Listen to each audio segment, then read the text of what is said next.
Phil, Oh, hello.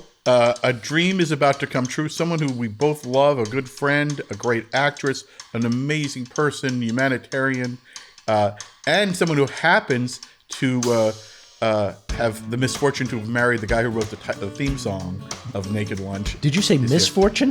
Fortune, misfortune, I mean, she could have. She married Brad Paisley. Yeah, he's pretty good. He is pretty good. And this is Kimberly Williams-Paisley.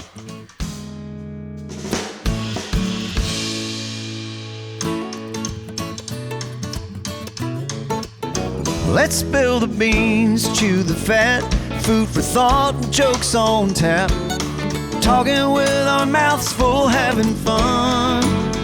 A piece of cake and humble pie, serving up a slice of life. Leave the dressing on the side, it's naked lunch. Clothing optional. I'm starving. It's coming. I'm sorry. I'm just teasing. No, but I'm so excited to be a guest on Naked Lunch where We have snacks. people just come on Naked Lunch for the food. I mean, that's what I understood. They actually, should we tell her they really come for the naked? They stay for the lunch, but they come for the naked. Geez. Well, I need something stronger to drink. we should say you're one of the first people we wanted to have as a guest, and you had the best excuse. What'd I say? You said, I can't really talk, so I'm not going to do Oh, yeah, I made up this excuse for 2 years just to avoid you guys. You had a crazy laryngitis thing. It wasn't actually laryngitis. I had a vocal paralysis, which is so weird, right? It's the only People magazine issue I've bought in many years. Likewise. I'm wondering if you could give this to someone. He's looking at me, folks. No, not David. There's a hope. I think all our minds went somewhere. Oh, I see. Yeah, we'll avoid anything topical. No, there's too much danger in topicality. Oh, gosh. Yeah, I don't want to that talk was about it. rough, wasn't it? You Yeah, had a so- procedure too. Well, you want to know? Do you know the whole story? Did I tell you the whole story? I think you told me in bits and pieces, but Okay. tell us all. I'll tell you the interesting Is bits. there something to be gleaned for the audience to learn from this? Of course, Yes. always. Tell us. So it's 2022, and I'm about to walk on stage for my 5th annual Alzheimer's dance party, Dance to End Alls. Yes. We've raised about $2 million. I'm the belle of the ball. The theme is 90s country, and I understand the assignment. I look like Cindy Crawford, and I got my hair up to here. I got the mole on my lip. I'm like wearing a hot dress. And I get out on stage and I'm supposed to welcome everyone. And I open my mouth and nothing comes out. And the first thing I think is, oh my God, my mom just got her revenge because my mom never wanted me to talk about Alzheimer's. And so as soon as she wasn't aware anymore, I didn't shut up about it. And I always kind of felt a little bit guilty about that. But I felt like my mom in her right mind would have celebrated that and really wanted me to talk about that. So I did. And I wrote a tell-all memoir. I started this dance party. I got a champion award for all the time I was talking about the Alzheimer's Association. And,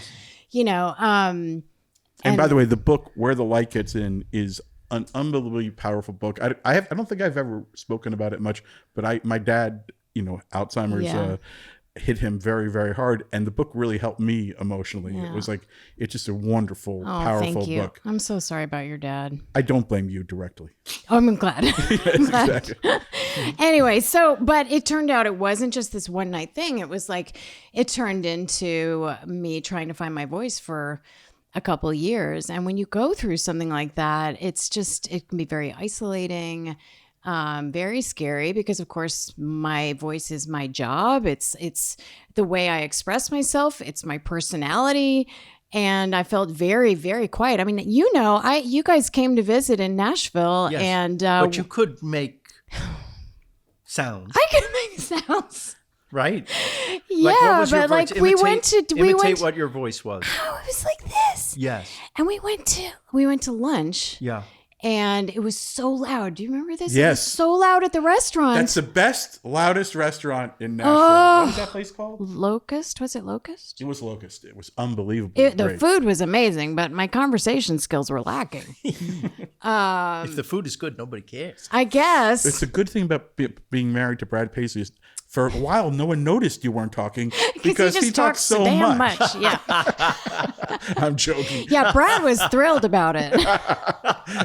I'm not getting a word in edgewise. Oh my gosh. Yeah. Well, so it just took me down a long road. But the benefits are, first of all, there is a procedure that I did. There are two procedures. So the first one I did is it was a laryngoscopy.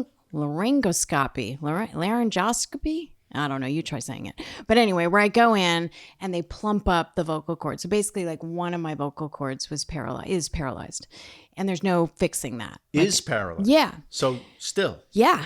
So basically, the first procedure is they plump it up with this like filler. So I look 20 years younger on the That's inside. the only use of a filler by an actress ever in history. And then that wears off, as we all know. Filler wears off. But that told them that would be the right procedure for me because my voice suddenly came back. Oh. And for like 2 months, and then it slowly started to go again.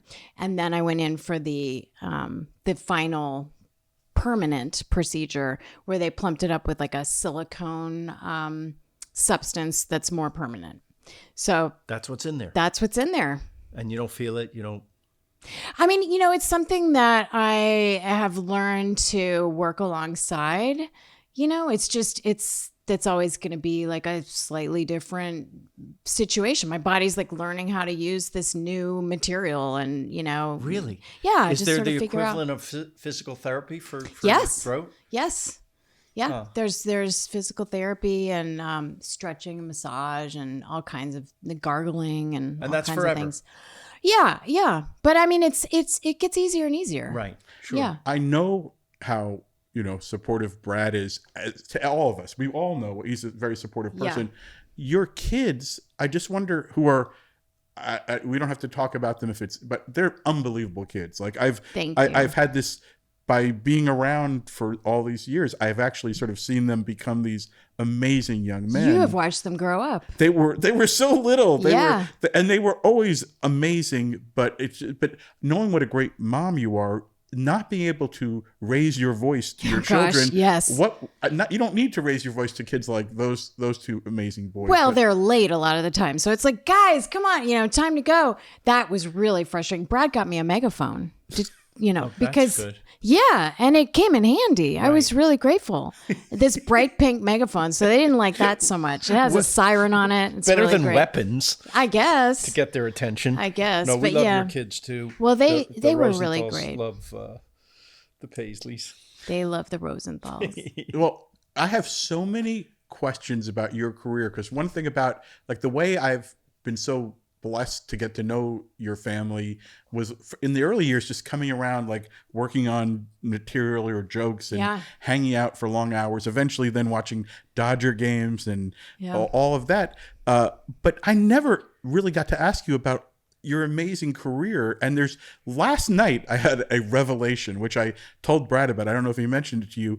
I'm like looking through everything and I had forgotten that one of the series, like when my wife and I guess it was maybe right before we had kids. I guess it was before we had kids, but we were in love with a show called Relativity. Oh my gosh. And yes. I said to Fran, I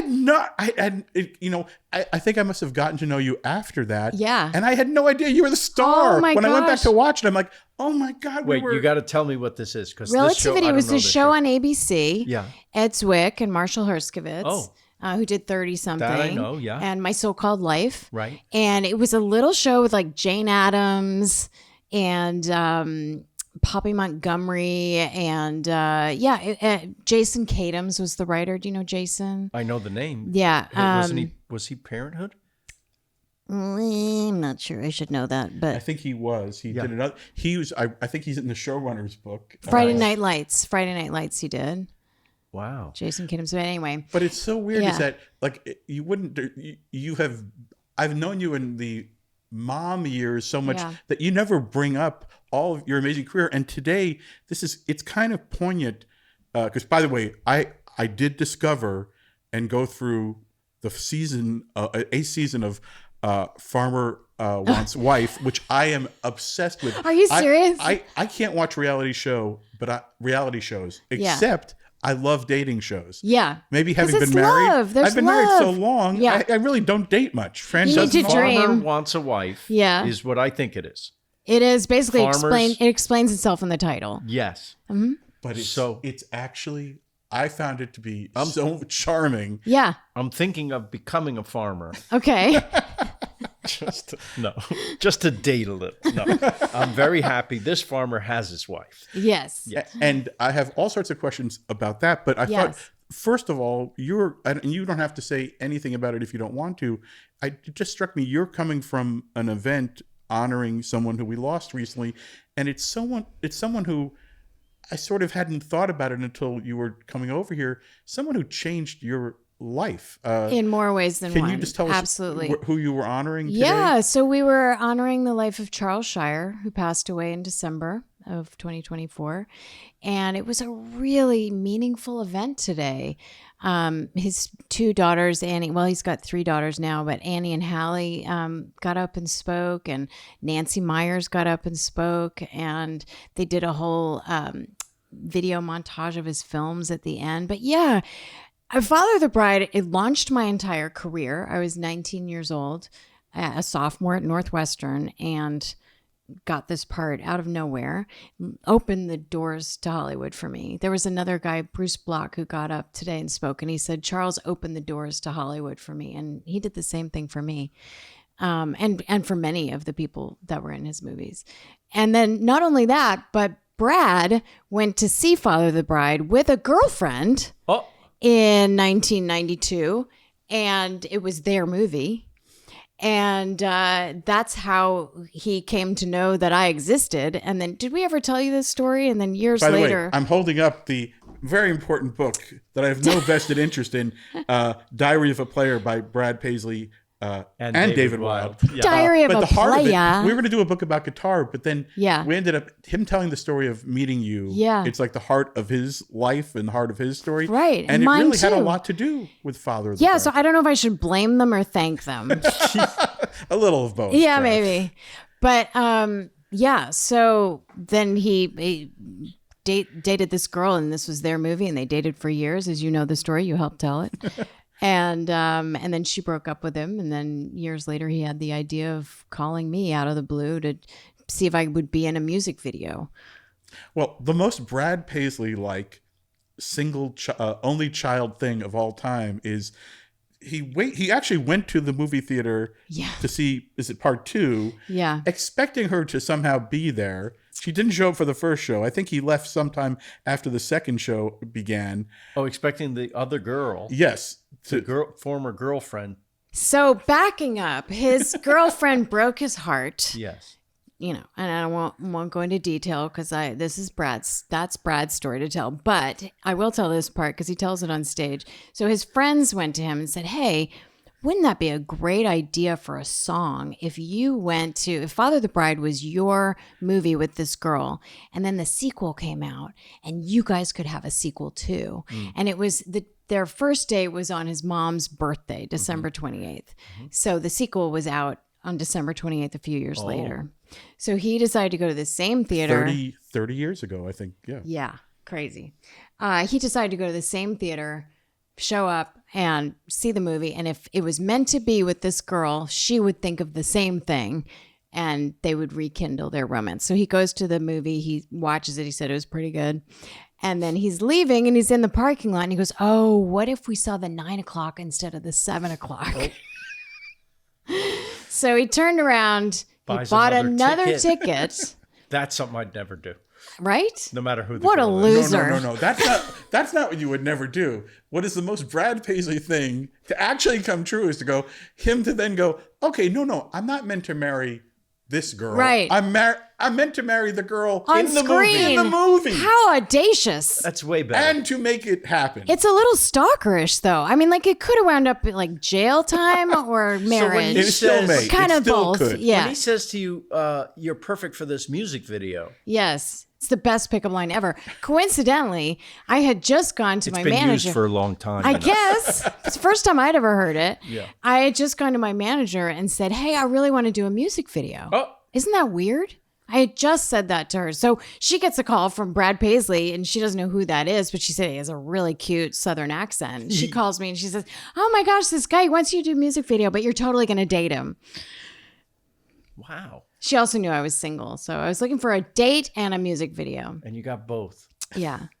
So how soon after you meet him doing the music video does he confess that this was all a ruse just to get to you? Honestly, it was a few months in because it wasn't like the music video he was planning on doing. It was like, he's like, yeah, Billy Bob's going to direct it. Billy Bob Thornton's going to direct it. And so I was like, oh, okay, this is serious. Yeah, serious, yeah. And that didn't ever happen. And so when we actually got to shooting I'm Gonna Miss Her, the video for I'm Gonna Miss Her, I was like, whatever happened to that Billy Bob music video? And he's like, oh yeah, that's gonna happen. That's gonna happen eventually. I'm still waiting though. Still waiting for the phone to ring By on the that way, one. we know Billy Bob. We're gonna make That happen. And then Billy Bob gets rid of Brad and marries Kim. That's how the story. The twist we didn't see coming. I've been watching season 1 of Fargo with Billy Bob. Isn't it so good? He can make things happen. He's incredible. That show is fantastic. Mm-hmm. Anybody listening, if you're thinking there's nothing great to watch right now on TV, just go back to Fargo and watch all the seasons, starting with Billy Bob's season. Every season is great and different. I love it. I love it. The detail that always hits me is, didn't he? I think he told me that he took a gig on Hollywood Squares. Yes, he did. Like, wanting to get someone, I think, else to pay. I think he was in love with you and maybe Buck Owens in a different way. And he would Let's hope. he took like Hollywood Squares, so that he could get to take you out. He did. That was the free ticket on Southwest. Was to Hollywood Squares. The new Hollywood Squares yet? No, I don't think I'll ever do it. An episode. How'd it go? It was fun.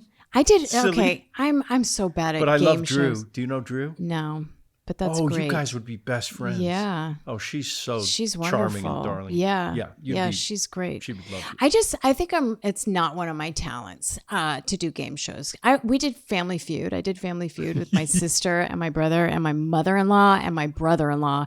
And needless to say, like, spoiler alert, we lost horribly. But I am so bad at it. I think so. It is easy to freeze up.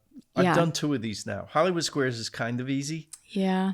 Yeah. First of all, I mean, did they try to write you jokes? They did. Oh, how'd that go? I didn't use them. Uh-huh. But you can. Yeah. You know, not only can I write a joke once in a while, but I have my buddies, the writer's room from Everybody Loves Raymond on speed dial. Right. And I can say, hey, we need jokes. Ray does it all the time with us, right? Yeah. I need a joke for this occasion or that occasion. Yeah. And, we spitball and come up with something. Well, I feel like I could do the jokes part. It's the answering the questions part. It doesn't matter what the answer is. But you want to win. You don't win anything. But you want your person to win. Nah, you don't. You want to get a laugh is what you want. Okay, well, the show wants you to get a laugh. I'm afraid of looking really stupid. It doesn't. That's I swear. not possible. You I did Wheel of Fortune too. You did. How'd you do on that? I won both games, but I couldn't win the bonus thing. It was too insane. There was like no one could ever get it from the one letter that I had to play with. But that's kind of easy. What I can't do, I don't think, is Jeopardy. Yeah, that I'm Jeopardy's too dumb. So hard. Yeah. But I do know people who could. Yeah. I think Brad actually would be really good on Jeopardy. He knows a lot. He knows a lot of trivia. Yeah.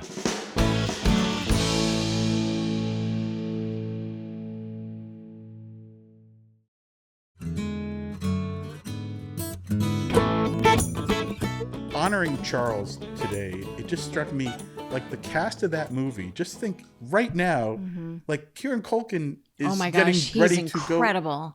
I don't know if you saw that. I know Brad loved the movie, so you must have A Real Pain. Yeah. Now, is it bizarre to think that little kid you acted with is now that It guy? is bizarre. I still see him sitting at that dining room table in that scene in Father the Bride as this little kid, with like, he had like one line and he nailed it every time. Oh, Yeah, He's so good. I'm so happy for him. He's he's doing going to really win an well. Oscar someday. Yeah, he's incredible. He was also great in Succession. Did you see that? Mate, that's one of the best series ever It's made. one of the best. Did you watch it religiously Yes, like me? we saw couldn't every wait. episode. It's so good. And we just started watching that show, Slow Horses. Oh, Oh, I hear love that's that. great. Yeah. So good. Which has a Mick Jagger theme song, which other than the Brad Paisley theme for Naked Lunch is the greatest theme song It is. of It the really 21st is. century. You said between Naked and Lunch, like you forgot. Naked. Well, because there was no lunch today. Yes. That's We're It's right. a still very waiting for bare lunch. table here in front of us. This is the latest lunch we've had. Yes. Well, and we're going to have a later lunch. Yeah. Let's break the fourth wall to say this is an amazing. This It's is a one of very the most good day. exciting days. It's a very good ever. lineup today. It Yes. is. Yeah. I'm not going to say you're the opening act for Smokey Robinson. Oh, please. But he is a more veteran entertainer. And yes, we're very. No, that's the most exciting thing. Well, here's the about exciting today. thing, though. No. This is exciting. But what is exciting, I imagine, for you is to think the reason we're doing this today with Smokey and Brad is Smokey almost begged for it. We were doing a TV show, and Smokey went out from his area dressing room to find Brad to go, I'm your biggest fan. That is so cool. How amazing. Isn't that amazing? Oh my gosh. Is I that- can't wait to meet him. Oh my God. Every woman I know who's ever met him has swooned. Still. Really? He's 85 and swoon worthy. See you later, Brad. No one has eyes like this guy. If you've Really? seen, yeah, oh yeah. Yeah, He's, you like, think Phil has incredible. bedroom eyes. No. Wait till you see Smokey. I have I've garage never- eyes. You see them and you want to put me in the garage. I was in England as a student, and I took my college girlfriend in London to see him at the. I thought it was where Phil is playing, the London Palladium. By the time you're hearing this, he's going on tour, and I thought, That's did I see fun. Smokey at the London Palladium? I looked it up. I think it was like a different theater. Like it was not the London. I don't think he was playing as prestigious a place as Phil is playing. Uh-huh. But I took this college girlfriend, and she had no interest. I was dragging my college girlfriend to see Smokey. At the end of the show, she insisted to go into the stage door to try to grab and touch Smokey because he's that sort of compelling. entertainer. Wow. I cannot wait to meet him now. I want to hear Father of the Bride stories. Oh. Yes, I'm sorry. I want to hear. We were talking about Charles Shire. You're 19. You come on, and there's Steve Martin, and you know who that is already by that time, right? He's already a huge Oh my gosh, star. I was a huge fan of Steve Martin. So basically, I'm a sophomore at Northwestern, Yes. and I am just interested in finding my way to Chicago on the L train. I have this audition, yes, but I'm 19. Getting married is the furthest thing from my mind. Yes. There's no way I'm getting this part. I've done like a couple of auditions and done like an ABC after school special, which was very highly rated. No, Nice. no, it wasn't. No, it's terrible. I did commercials, Yes. for Stridex and Obi tampons and all the embarrassing. I used all of them. I bought all of them as a result. Especially She can sell anything. yeah. I did a Pizza Hut commercial. But anyway, so like that's the furthest thing from my mind. But so I was just thinking, well, one day I'm going to be able to say that I did a screen test. Well, first of all, I did the thing on the train. I get to the audition and then I was like, all right, I did that. I figured out the L. Then I get a call back and they're like, we want you to fly out to LA to audition and read That had to be with exciting. Steve Martin. And First time in LA? you know what? When I was a kid, I had gone to younger. I had gone to Universal Studios. Okay. I loved being on a set. My friend Anna Holbrook was on Another World in New Oh. York, and so I used to go with her to Wow. work, and I just loved being on set, and I loved doing the Universal Studios tour. Yeah. But no, I had never been to an actual Hollywood room, Yes. and not much time in LA at all.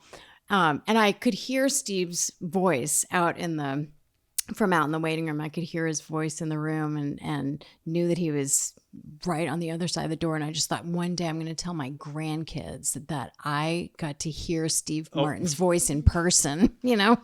And then he comes out, and he'd been doing that movie Grand Canyon. So he had a beard, so he looked different. Right. And he was so nice in the audition. And again, like I left and I was like, well, I'm not getting it, but that was so cool. That was so fun. And then I went back to school, and then they told me I didn't get it. And they told me I didn't get it. And I went to the journalism school at Northwestern. I said, I am transferring out of theater. I don't like this business anymore. I don't want to be an actor anymore. I want to be a writer. Oh. My parents were writers, and it was a much more respectable profession. Right. And a great school at Northwestern. And a great school. Really well known. And I was looking into internships when they called back, because I was going to get an internship in Florida at a newspaper for a summer. And they called back and they said, we want you to fly out again for another audition. Do you know how that happened? Do you know what the backstory of Well, how that? Nancy Myers said that she had the flu when she saw my first audition. So there was like, from the first audition to the callback, there was a long break too. And that she said she blamed it on the flu, that she wasn't really paying attention. And then later on, she was like, and I don't know if it was Nancy or Charles who later on was like, hey, we should take another look at that girl. Yes. And then it was a huge casting call. They just had so many people that they were seeing. And Phoebe Cates was originally cast, but then she got pregnant, and that was awkward. They couldn't have a pregnant bride walking down the aisle. Right. So then Have you gotten to thank Phoebe or no, Kevin? I would love to. I would love to meet that child. So yeah, and I don't know why then it was like probably a few weeks when they called me back again. That was a screen test, and that was like, hair and makeup. That was the first time I had ever really done anything this huge. They had it was on a sound stage. I'd never been on a sound stage. And I remember it was so bright outside, and I walked into the sound stage and it was pitch black. And you know how that is when it's sunny out in California and you walk in, you can't see anything. And I heard Diane Keaton's laugh. That was the first thing I heard. And I was like, oh, I was such a fan of hers. Annie Hall was like one of my favorite movies. And my dad had told me that I reminded him of Diane Keaton. And I always thought that was the biggest compliment. I just loved her so much. I have never met her, and I have worship her. I've had dinner with her a few times. Yeah, we have mutual friends. She's phenomenal. She's the queen. Do you keep in touch? When I see her out and about, I love seeing her, but I don't see her regularly. But yeah, and they were so nice, and that was it. And then they made me do some basketball outside after, just to make sure I could bounce a ball. And that was it. That'd be funny if you blow it on the basketball thing. Yeah.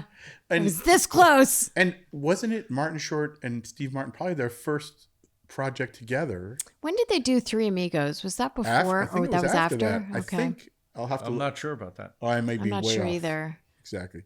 But now they're amigos. Oh, Ryan's checking. Right. Ryan checked it either. Now, the movie does bring you together with Brad. And so how does the Farmer Wants a Wife come to you? Because I have to tell you, I am so... We're skipping over a lot. Yeah. Well, we're going to go jump around. No, but Farmer Wants a Wife is the current thing. When does it premiere? March 20th. Okay. When does it premiere? March 20th. March 20th. That's why it's very, very topical. Super current. Yes. And being someone who married someone from the country world, do you feel uniquely prepared to be both supportive of these women and to talk to these farmers? Tell the women to run screaming. Get out while you can. Well, by the way, some of the farms I've seen on the show, they're not quite as beautiful as your place. But ours is a work in progress. You know what's funny? When we first moved to Tennessee, I'm from New York, so I am not like a Southern Rye, girl. New York. Yeah, well, I was born in Mount Kisco, and then we lived in Yonkers. Right. And then my dad still lives in Rye. Rye Playland. Yes. We used to go to Rye Playland. Yes. Because I lived in Rockland County. Rye Playland's the best. Yeah. Yeah. I where believe was I? that's where Tom Hanks becomes big. Yes. Yeah, well, that's where they the filmed it. Zoltar. Yes. And also Fatal Attraction, the Dragon Coaster, when they're on the roller coaster, it's so creepy. Very. When Glenn Close takes the child. Mm-hmm. I don't think I ever got there. We were Palisades Park kids until that. Loved that too. I don't know if you ever got to Palisades Park. Where That was that? the A little bigger, before that was your the time. bigger part. Oh, that was our Playland was amusement just closer, so we always Yeah. went there. The Dragon Coaster, which I think the scariest thing about the Dragon Coaster is it feels like it's going to fall down. You know, it's so rickety The and charm old. of those old Yeah. amusement parks. Yeah. Like in Coney Island, that one. Yes, Very exactly. rickety. So when I first moved to Tennessee, we had cows. We actually had cows on the farm. Oh. And one of them was called Clown Cow. He looked like a clown. He had like weird, and he was so cute. And I used to go out in the field and like pet Clown Cow. And I was like, I'm nailing this country life thing. And then one day Clown Cow developed these little tiny horns, or what do you call them on a bull? Bull horns. And then a couple months later, Clown Cow chased me out of the pasture. And then that was the end of Clown Cow. He didn't die.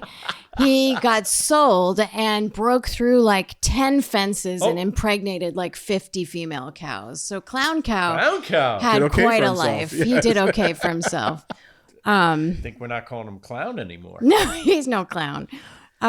So yeah, it was a huge adjustment for me as a city girl. Was the moving culture to the shock? South. Was there total culture shock? Yes, yes. And was there any sort of? Now you have some California life as well. Yeah, which is great. But yeah, was it at first? Did you just move to Tennessee? Well, I was doing according to Jim. Right. And so it was a great schedule, as you know. I was like Best in the world. 3 weeks on and then 1 week off. And my 1 week off, I would come back to Tennessee. Yes. And the thing that struck me, besides the green pastures and the cows right away, was the way that people like just stop and talk to each other. And from New York, I was like, I don't understand why we're just stopping and talking to random people. Like if you pass someone in the driveway, because we had lots of people who would go in and out of our driveway, Brad would always stop, roll down the window, and ask how their day was doing. And I was always like, "Why are we doing this? Weren't we going to go? We had plans. We have stuff to do. We have Yes. stuff to do. But it's nice. It's so nice. Now can't do that in New I York. really appreciate it. No, you'd be Yes. exhausted. Yes. And according to Jim, was created. Am I right? By one of your regular movie night people, who is lovely, Tracy Newman. Oh yeah. Do you know that she created, according to Jim? Yeah, Jonathan Stark and Tracy Newman. I didn't know that. I'm almost sure of it. Yes. Lorraine's sister. Oh wow. Yeah. Tracy. Oh, Did you that's know that? I didn't know that. How about that? We're learning a lot today Oh on my Naked Lunch. gosh. Yeah. See, And now that you were can on talk, there- there's all sorts of stuff. But coming out. you were on there for many years, right? Yes, I was on there for 7 of the 8. What happened to the 8? I said bye-bye. You had enough. I had enough. I understand. Yeah, and also I was pregnant. And it was time. It was time. But it was such a special show when Yeah. it was great. It was just so much fun. There was nothing more fun than like delivering a zinger and then getting to have the magicians, the writers, go off and huddle and come up with something else and then just give me another line. And you guys make actors look Well, fantastic. then you'd be fine on Hollywood Squares. Well, that's what I'm don't have saying. to I worry. just don't ask me trivia and don't ask me questions about celebrities and don't make me look stupid because I will look stupid. The thing about Hollywood Squares, I can't believe this is turning into how to do Hollywood Squares, but Or part like of a it soft is push to do you're it. allowed to bluff. You're allowed to Right. act as if you know the answer, and Right. then it's up to the contestant whether to believe you or not. It's you just- can signal them by shaking your head, don't believe me, Okay. because I don't know anything, All right. which I've done. That's how I But get through life. the lying thing is also hard for me, believe it or not. Once I went through therapy, I couldn't lie anymore. That was unfortunate because I Really? used to lie all the time. That's funny. Yeah. What did you lie about? Oh, everything. I lied to my parents all the time. I lied about, I've told them, I told them since that I did, but I would lie about wanting to, like, I spent the night at my friend's house or, where Well, look, I was. she's so sweet and innocent. You're going to believe don't know anything these she things. says. I'm sure it was easy for you to lie. So It you had was to actually very go easy. to therapy to get to Yes. stop it. Right. And then I found like the first thing I realized that told me I was in trouble is that I started blushing. Like I'd never really blushed before. And all of a sudden, like I was just so much more vulnerable. You were growing a conscience is I what was. happened. Instead of being cold-hearted psychopath, Exactly. you grew. Yeah. Having had some lying years early on, Yes. can you tell with your boys when they were fibbing? That is a really good question. They have pretty good straight faces, I think too. you might have to ask them because my parents had no idea I was lying, so I don't know. I just remember with our younger son, they're pretty good. They were pretty good kids, not liars. But I do remember picking him from a party and he didn't look right, like 10:30 at night. And we said, "Did you have a drink or something?" And he goes, "No," and then immediately threw up in the back seat. And I'm like, "I think you doth protest and do puke too much." That's hilarious. amazing. You made me so nervous asking me all these questions. The interrogation. Yes. Oh, that's great.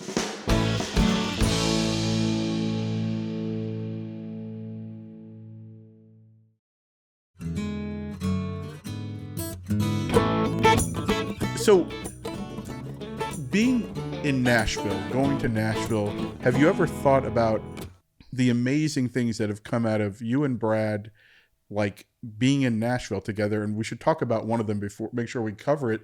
The store is, I got to watch the birth of the store because I think I was up in Santa Barbara. Yeah. And he was going to check out something at the Unity Unity store shop. and Unity shop in Santa Barbara, and then meeting with someone from that to sort of, and then meeting with someone else. And I was like, "What is it you're doing?" And can you just tell people? There's still a lot of people who don't know about the store, and I think it's one of the only things I ever donate to. Oh, thank you. I think it's an amazing and the most amazingly well-timed act of public service. Yes. Oh my goodness. Yes. So we were inspired by Unity Shop. One day our kids were just acting out. It was around Thanksgiving time. And I said, we've got to teach them about giving back. And we found this amazing grocery in Santa Barbara where people can go in. And I grew up with a mom who took me to Meals on Wheels where we would go and we would deliver pre-made meals. And then also we would help people at soup kitchens where we'd go and like serve Thanksgiving meals. But there was always a sense of resentment that I got from people. And I completely understand that feeling of like, there's no choice in the matter. There's not really a lot of dignity with getting a handout. And what was so special at Unity Shop is that people were going in and shopping for what they needed, what they wanted. Their kids were seeing them in a position of power.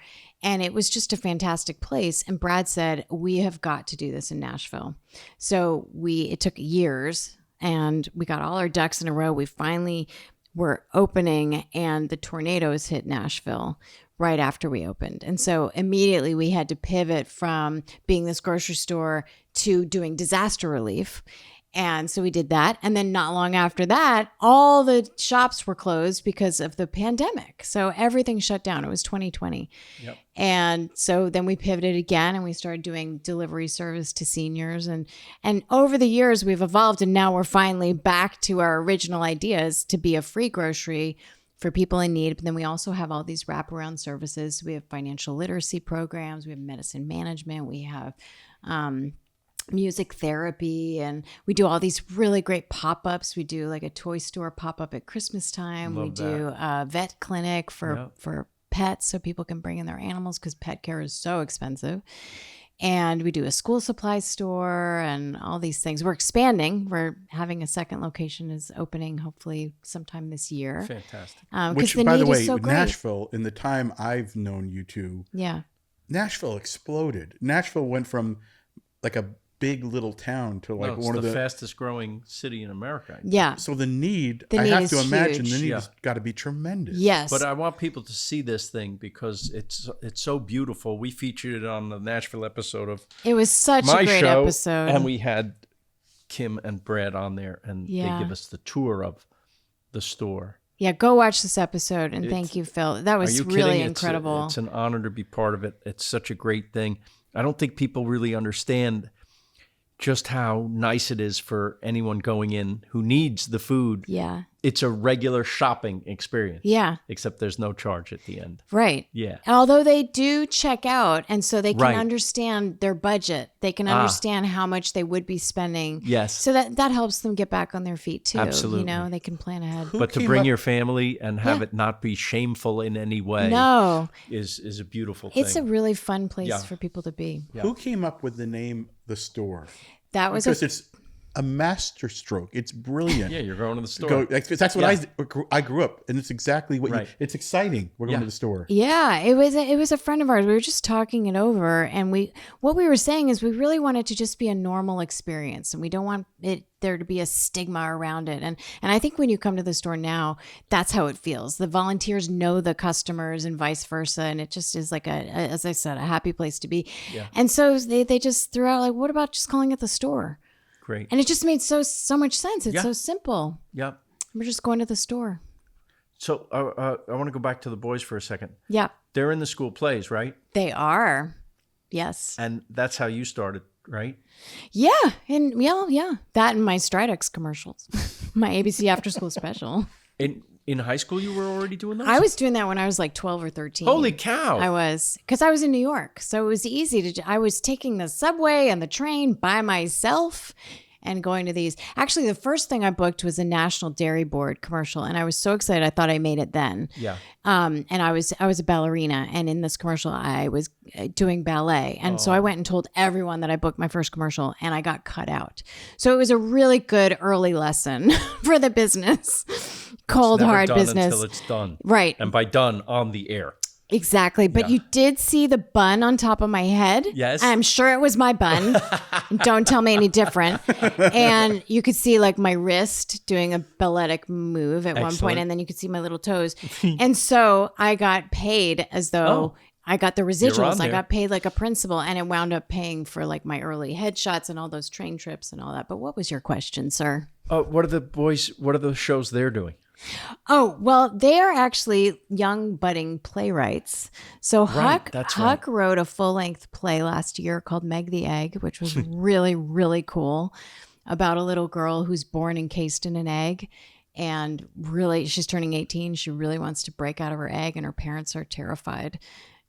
So it's a coming of age, a really unique, funny coming of age story. Monica in Happy Days. The slightly Beckett less. Show. Yeah. Oh my gosh, I saw her in that. It was phenomenal.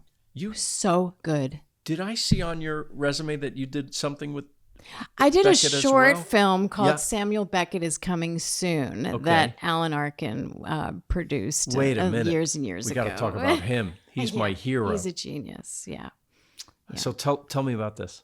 It was just a short film that we did for fun back in the day. Alan Arkin and I did Indian Summer together a movie years ago. Which was, I think, the third date Fran and I ever went on. Are you serious? Was Indian Summer. Oh my gosh, that is so funny. Well, you want to know a funny story about that? I did that movie and then I went back to Northwestern. Summer camp. It's a major summer camp movie. Yeah, it is. And I went back to Northwestern and I went with a bunch of my friends to see the movie, which is a really unique experience to see a movie you're actually in. Yeah. And as soon as it was over, I ran out to go to the bathroom. And as I was walking back into the theater, the audience was coming out and a woman walked right past me, like looked at me, but didn't see me and went, "That was the worst movie I've ever seen in my life." Wow.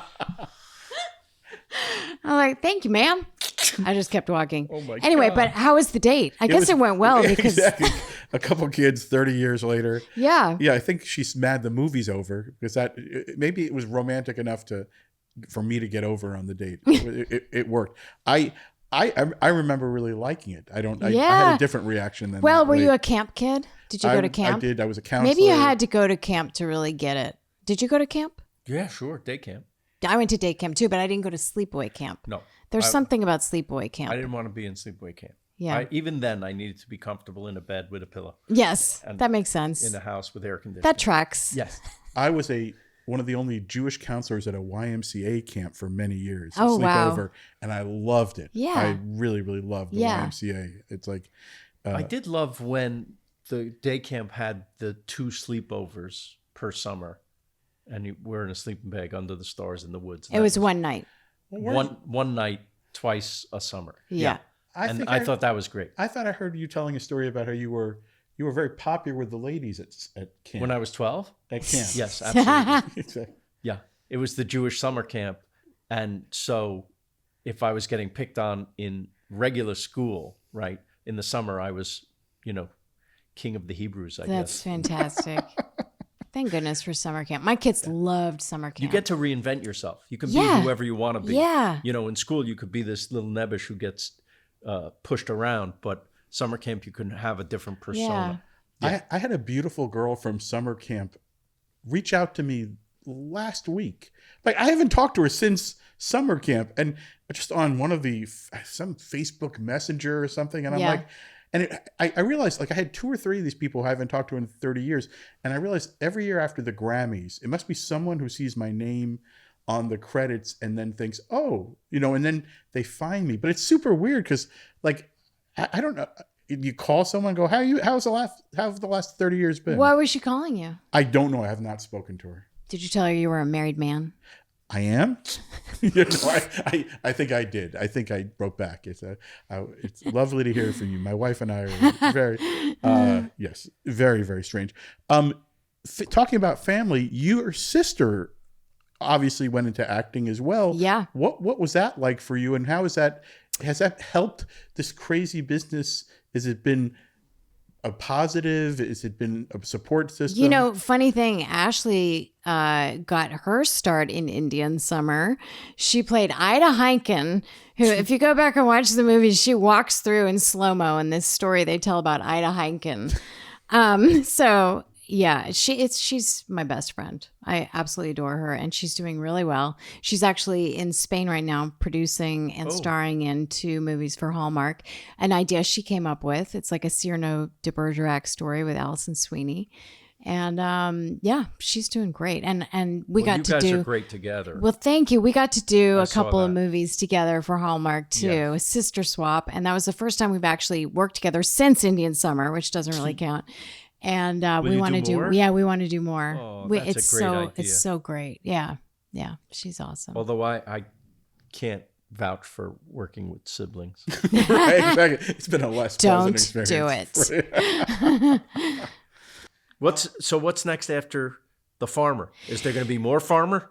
Perhaps. I don't know. It depends, I guess, on how it all goes. This is my first time doing anything like this, reality dating show. And it was really fun for me to go back to work after 2 years of not being able to talk. Yeah. So this was a good, like, jumping back in the water job for me. Are any of the, I guess this goes to the heart of what reality TV is anyway, but did you feel like everyone was genuine, or did you feel like some of these people act once the cameras are on?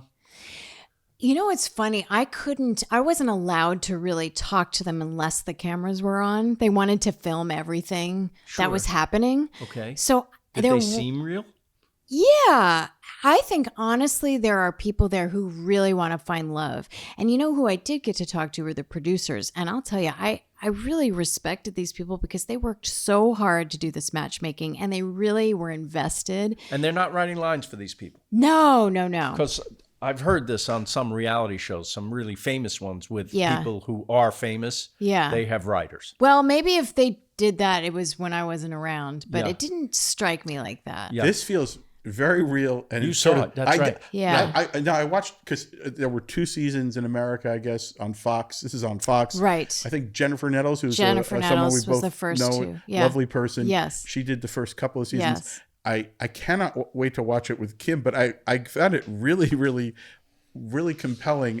One of the only shows I do watch Love is Blind. I've watched that too. And I kind of mildly obsessed with it. One of the things I'm obsessed with both shows that I love is just the way young people have been trained, I guess, from reality TV, or maybe it's just a generational difference, but they're always talking about finding my person. And I find it amazing. Like, they'll go, I think I found my person. And I'm like, I've been married 30 years. I wouldn't expect Fran would ever say I'm her Right. person. It's like, That's hilarious. You're still on the fence. It's like, it's now everyone has a person. Like, it could be, my person could be in this room. I don't watch any of these, but I got hooked on Love on the Spectrum. I watched that too. It Watch was the whole so thing. good. Did you watch the American or the UK or Australian?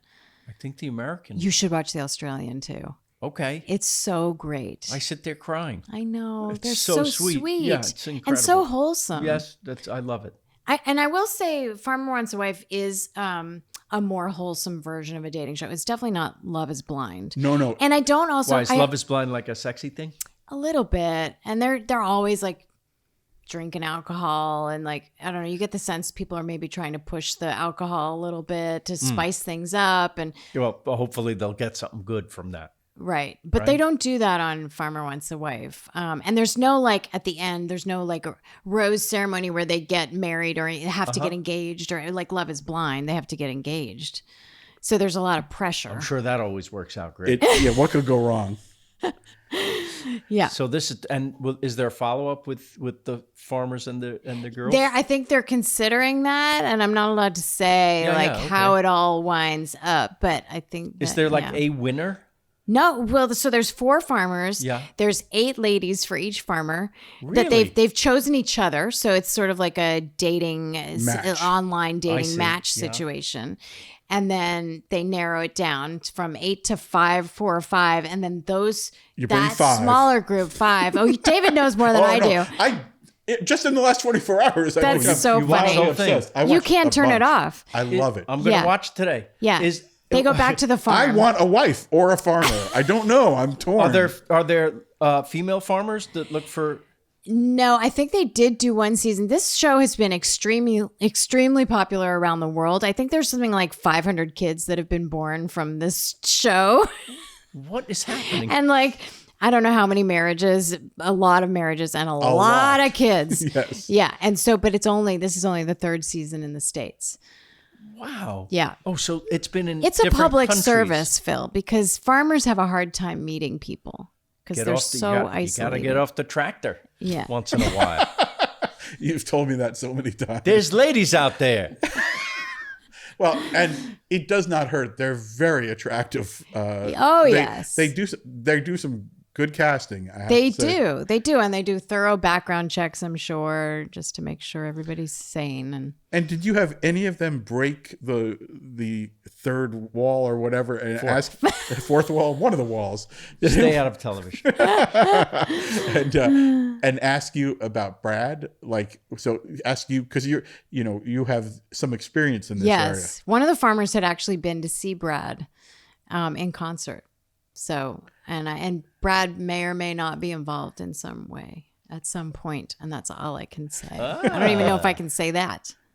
Well, he has a farm. He does. We have a farm. Yeah. So that's how he's involved. I think your farm made Lily want to eventually live on a farm. Are you serious? Does she still want to do that? I think she does. Oh. Yeah, very sweet. That's her dream for her and Mason is to go live on a farm. That's amazing. I can't believe she's engaged, and congratulations. It's so nice. It's so great. Yeah, well, you'll be there soon.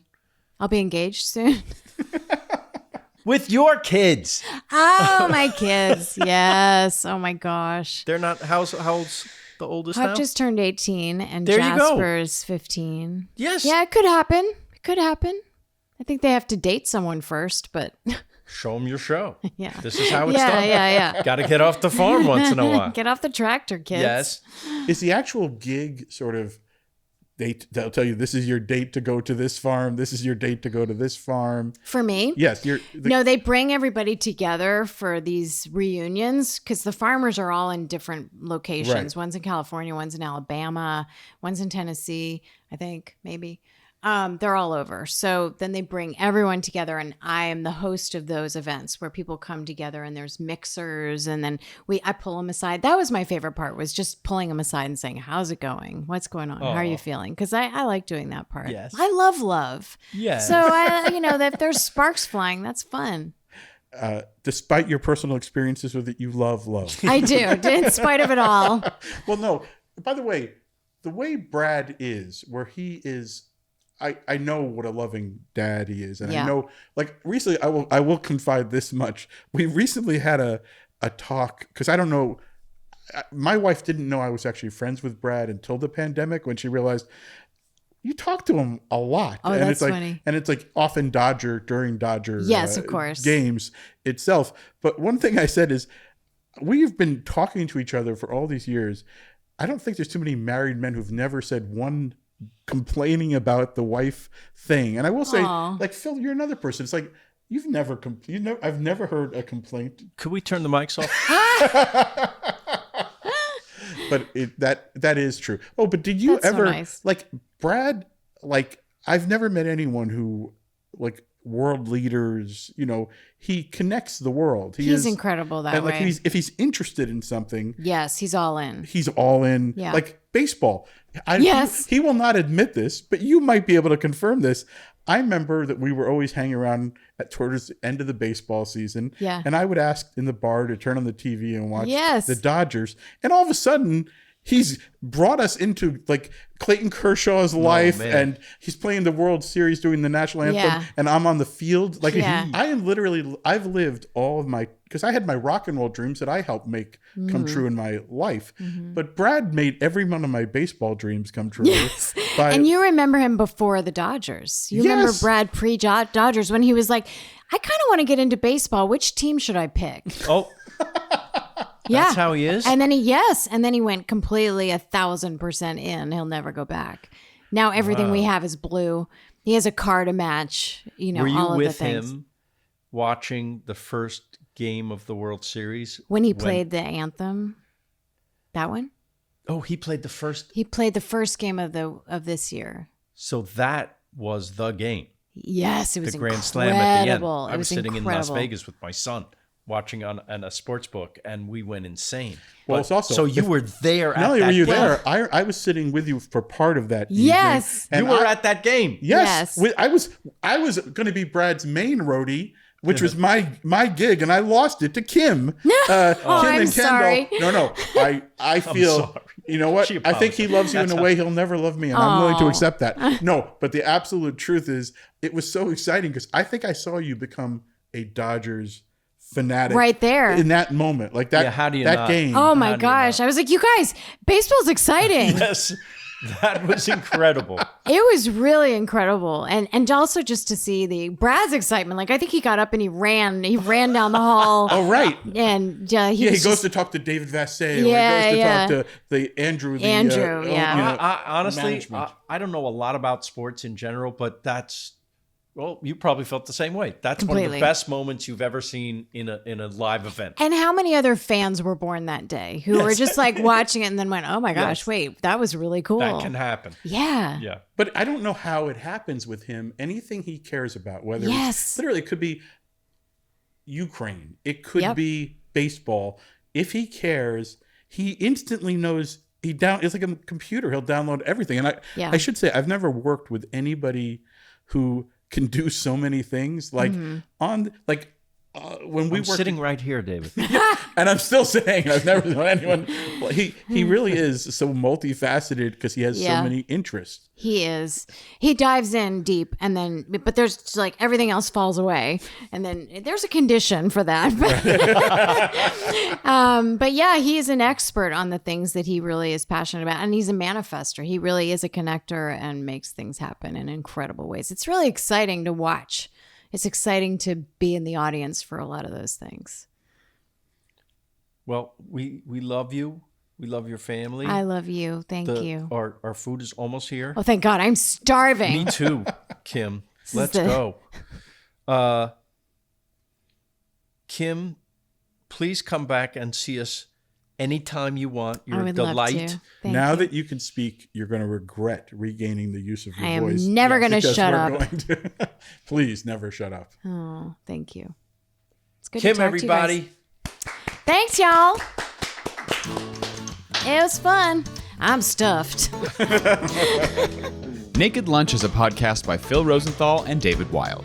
Theme song and music by Brad Paisley. Produced by Will Sterling and Ryan Tillotson. With video editing by Daniel Ferreira. And motion graphics by Ali Ahmed. Executive produced by Phil Rosenthal, David Wild, and our consulting journalist is Pamela Chellan. Thanks for listening to Naked Lunch, a Lucky Bastards production.